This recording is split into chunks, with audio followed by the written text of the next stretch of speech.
Just imagine that within the last 24 hours, Google and Amazon, or Google and Microsoft, pick your poison.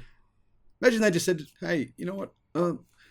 Let's work together to crush everyone else. That's what just happened. That's what just happened. You know what? This is a little bit intimidating if you're not Ford or Tesla. Pretty much Elon Musk, Jim Farley just got together and said, yeah, let's just kind of join forces here. Let's just try and eviscerate the competition. What happens? Tesla's stock price immediately, bang, right up. Tesla has just opened up another profit stream. This is significant. And that's why investors are, well, they're saying, hey, hang on a minute. Tesla stock actually might not be expensive after all. Hello, my friends.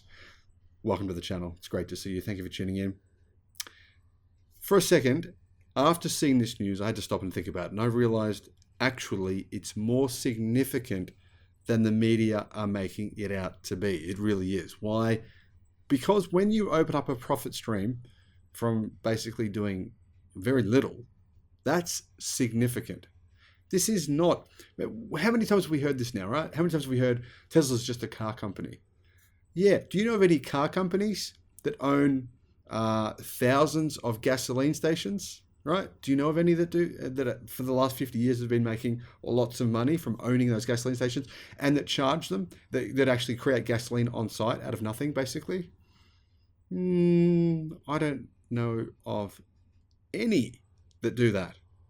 So seeking alpha, why do you not consider this sort of stuff when you look at the investment profile? Now, this isn't just good for Tesla, though, I should point out. It's also good for Ford. And I think Jim Farley knows that. That's why Ford vehicles, new Ford EVs, will have Tesla North American standard charging EV connection points. All the naysayers are going to say, they're going to go into mental breakdown. They are. Did you not? People have to have seen, right? When Tesla said, okay, this is our charge point in the US, we're going to call it the North American charging standard. People just lost their minds. They lost their minds. They said, Tesla, your delusions of grandeur are insane. Elon Musk is a total mental basket case. What is Tesla thinking? This will never catch on. It's way too late for this. Then other car makers come out, right? Aptera says we're going to put Tesla's charging points in our cars, charging connectors in our cars. And everyone says, oh, this is a failure for Tesla. The media said it was a failure. The analysts said it was a failure. And then all of a sudden, along comes what? Right? One of the biggest automakers in the world and possibly one of the three biggest automakers when it comes to electric car development in the world, outside of, obviously, the EV manufacturers themselves like BYD and Tesla, but Ford come along and say, yeah, actually, we want in on this as well. Now, what are they going to say? You know, the media, they're going to say, oh, yeah, we knew this would happen. Well, no, we knew this. You didn't. You all said complete nonsense. This is why it's significant. This collaboration between Tesla and Ford marks an exciting and I think groundbreaking development in the world of electric vehicles. By joining forces, these two automotive giants will revolutionize the charging infrastructure and drive the industry towards a more accessible and convenient future. Some of the most die-hard gasoline internal combustion engine fans, diesel fans, some of the most passionate ones in the world, they're Ford fans. How long is it going to be before they have a Ford F150 Lightning pickup or a Ford F250 Lightning or whatever comes out from Ford and it comes with a Tesla charging point on it? How long is it going to take? Probably not that long. With Tesla's supercharging network renowned as the largest and most reliable fast charging network in North America, Ford's EV owners will now have access to 12,000 Tesla superchargers across the United States and Canada starting in 2024. This actually might sound like it's just good for Ford, but actually it's good for Tesla as well. In some ways, it's game-changing because this arrangement means that Ford can offer its customers an extensive charging solution, allowing them to travel with ease and confidence. But at the same time, this is a win for both companies. Here's why. By tapping into Tesla's established charging network, Ford can fast-track the growth of its EV business. The partnership brings significant advantages to Ford. as it can leverage Tesla's expertise and its quality infrastructure. I mean, you want to provide your customers with a positive experience. If you send them off to basically the standard charging networks outside of Tesla's network, how positive is the experience going to be? For many people, it won't be positive. For many, it will. For many, it won't. It'll be a big learning curve.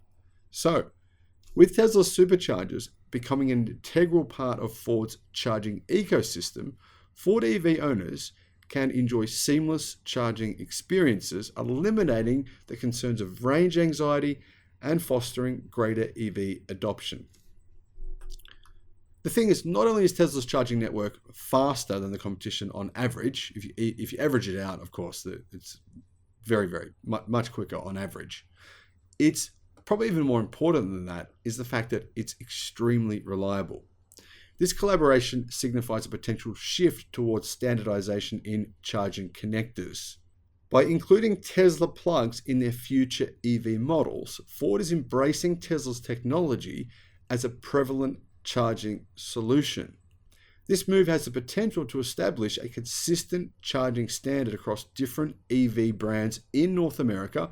How long before General Motors says, we want to get in on this? Probably will. Simplifying the charging process and streamlining the customer experience. Not only does this partnership benefit Ford, it presents an exciting revenue opportunity for Tesla. As Ford EV owners start using Tesla superchargers, Tesla services and revenue segment can see significant growth. With Ford's expanding EV lineup, Tesla's supercharge network will witness increased utilization, leading to enhanced revenue streams for Tesla. Remember, a lot of the people who buy Fords, they live in outback, more remote locations, more country locations, areas where Tesla hasn't really gotten a foothold yet, right? They go to a Tesla supercharger. Tesla has a screen there talking about Tesla's products. Tesla gets your email address. Once you sign up to the Tesla network, Tesla gets your data. Data is worth billions of dollars. It truly is. With data, you can sell anyone anything.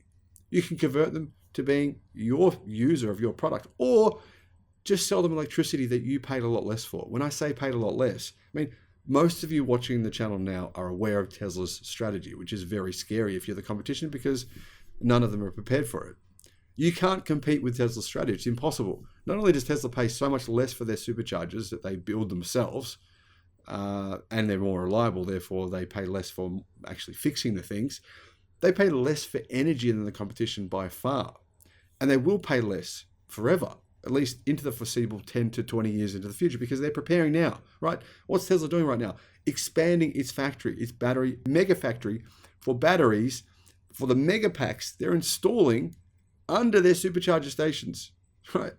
It's ramping production up, not only in California at Lathrop, it's also doing the same thing in their China factory, their mega factory in China. What are they doing? Ramping production of their mega batteries, right?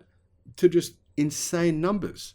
They now use lithium iron phosphate cells. Those batteries are now significantly cheaper for Tesla to produce.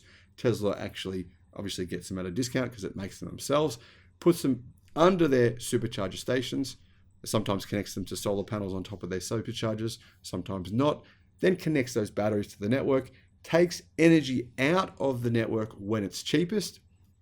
Whether that's high peak solar time during the middle of the day, whether that's high wind time if you're in Texas, whether that's the middle of the night in many places all around North America, takes energy out at a very, very low cost and then sells it to people driving an electric car at 10, 20, 30, 40, 50 times the price. That has never happened in the history of the gasoline internal combustion engine vehicle. There has never been a significant margin involved for gasoline, petrol sellers, diesel sellers, resellers, meaning gas stations.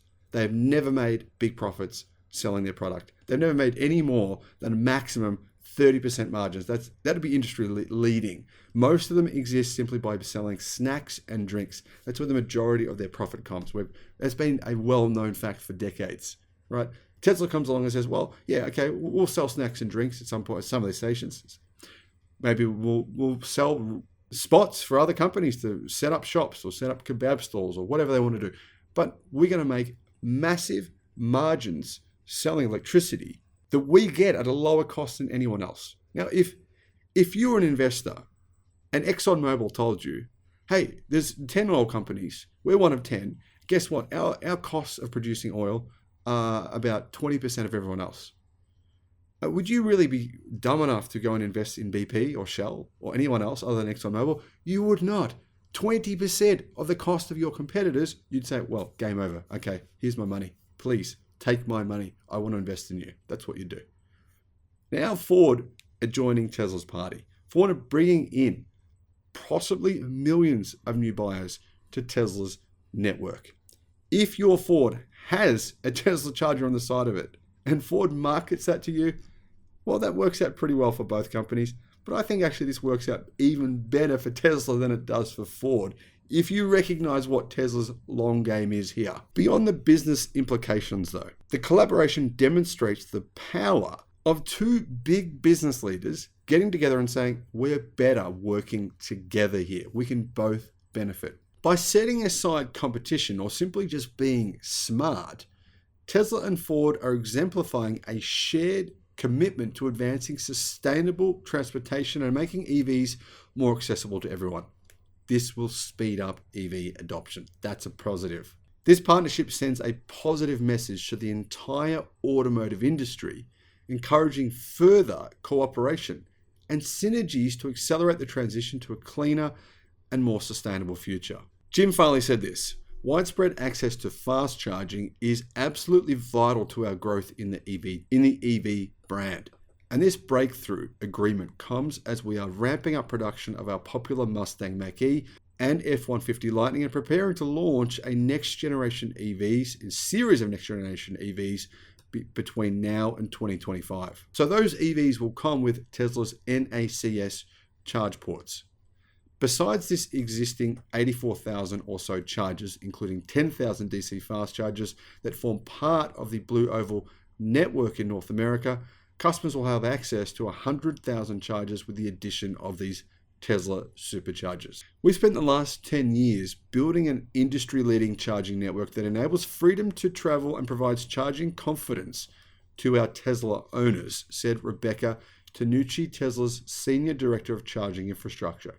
We're excited to deliver on our mission to accelerate the world's transition to sustainable energy by welcoming Ford owners and other electric vehicles who adopt NACS to our thousands of superchargers across North America. Automotive News quoted Elon Musk saying this: I'm super happy to support them, to support the cause, and he added that he has a tremendous amount of respect for Ford as a company. He said, they make great vehicles. Well, that may or may not be true. That depends on your perspective and your experience. But either way, like I said, Ford and Tesla just won. And everyone else fell that little bit further behind. Let me know your thoughts on this.